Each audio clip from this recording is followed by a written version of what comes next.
When we talk about taking the integrals of powers of trig functions, there's a couple things we need to recognize. And first, we'll start from the cosine of x to some power. If we were to take the derivative of this, the first thing that would happen is by the chain rule is the cosine of x to the nth power. Well, I'm going to have to drop that power, and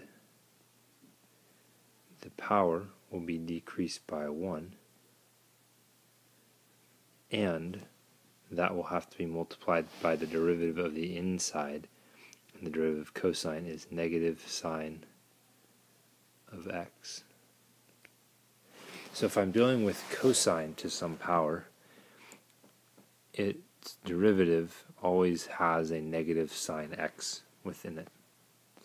And by the same token, the sine of x to any power, when you take its derivative, by the chain rule, you would end up with n times the sine of n minus 1 to the x, and by the chain rule, times cosine of x.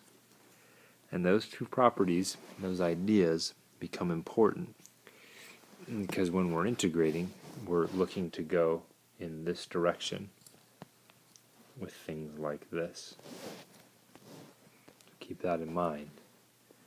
Let's consider first the case where we want to integrate.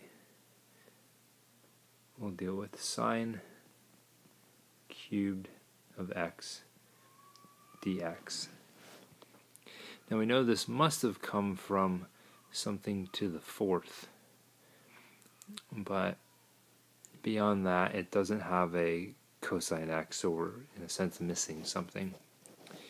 But I can rewrite this to start picking up some parts. I can think of this as being equivalent to sine squared x times sine of x dx.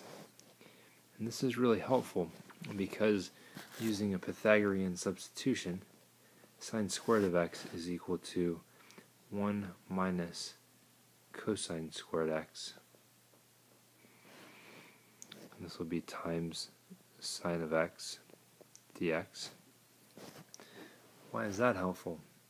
Because when I distribute into sine x, I have the integral of sine x, which I can do, minus cosine squared x times the sine of x dx. And notice that this is equivalent to plus cosine squared x times negative sine x. And how that relates to our property of the derivative of sine to the nth power of x is n times sine n minus 1, and the derivative of cosine to the nth power always has a negative sine x. Right? We are able to integrate this part if we can see it that way. When we integrate this, first the integral of sine is negative cosine.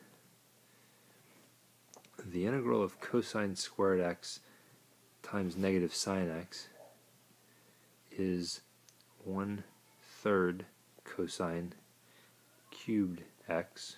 It'll be plus c.